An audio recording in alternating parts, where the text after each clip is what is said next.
এইখানে হচ্ছে গত সপ্তাহ থেকে তাদের মধ্যে কিছু বিষয় নিয়ে, এটা আমরা যতটুকু জানতে পেরেছি, ব্যক্তিগত ক্ষেত্রে কিছু রেষারেষি ছিল। সেইখান থেকে পরে হচ্ছে সেটা একটা ইনস্টিটিউশনাল একটা দ্বন্দ্বে তারা জড়িয়ে পড়ে আর কি।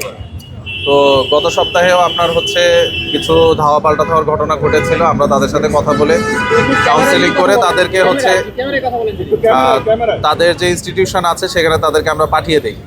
তো এরপরেও কিন্তু তাদের দুই ইনস্টিটিউটের মাঝে কিছু উত্তেজনা বিরাজ করছিল। আমরা অ্যাডমিনিস্ট্রেশনের সাথে কথা বলেছি এবং তাদেরকে বিষয়টা মিনিমাইজ করার জন্য বলেছিলাম।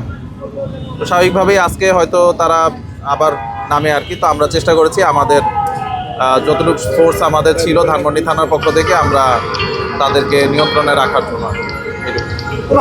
ঘটনা ঘটেছে কিনা আমরা হচ্ছে কিছু ইনজুরির খবর জেনেছি, কিন্তু এটা এখনো নিশ্চিত হওয়া যাচ্ছে না। আমরা এটা সঠিক সংখ্যাটা আমাদের হচ্ছে নিশ্চিত হয়ে তারপরে আমরা বলতে পারবো যে এই ক্ষেত্রে আসলে কতজন হতাহত হয়েছে। আচ্ছা, এমনিতে আমরা দেখছি কিছুক্ষণ পরই তো কয়েক দফা ধাওয়া পাল্টা দেওয়া হচ্ছে, সেখানে আমরা পুলিশেরও কিছু নীরব ভূমিকাই দেখেছি। অল্প কিছু গোলাপান আবার গিয়ে সিটি কলেজে, আবার সেখান থেকে পুলিশের নীরব ভূমিকা বলতে কি, আসলে আমাদের কাছে যে ফোর্স ছিল, অফিসার ফোর্স যে কয়জন ছিল, সেটা নিয়ে আমরা হচ্ছে তাদেরকে, যেহেতু তারা তো কলেজ স্টুডেন্ট, আমরা তো তাদের উপরে ফোর্স অ্যাপ্লাই করতে পারি না।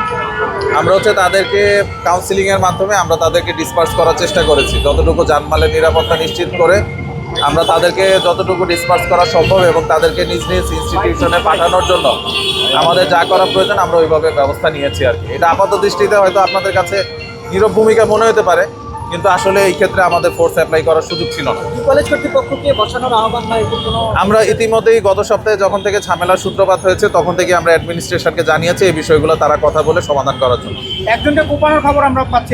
না, এই ধরনের বিষয় আমরাও শুনেছি, কিন্তু এই ব্যাপারে নিশ্চিত না হয়ে আমি এখন পর্যন্ত এটা বলতে পারবো না। কোনো পক্ষকে আইনি কোনো অভিযোগ আইনি অভিযোগ যদি তাদেরকে বলা হয়েছে, যদি কারো এরকম যে কোনো পক্ষের তাদের যদি এরকম কোনো সুস্পষ্ট কোনো অভিযোগ থাকে তারা আমাদেরকে জানাবে তাদের গার্জিয়ানের মাধ্যমে, বা তারা নিজেরা অভিযোগ দিবে। সেক্ষেত্রে প্রচলিত আইনে যে ব্যবস্থা সেই ব্যবস্থা আমরা গ্রহণ করব।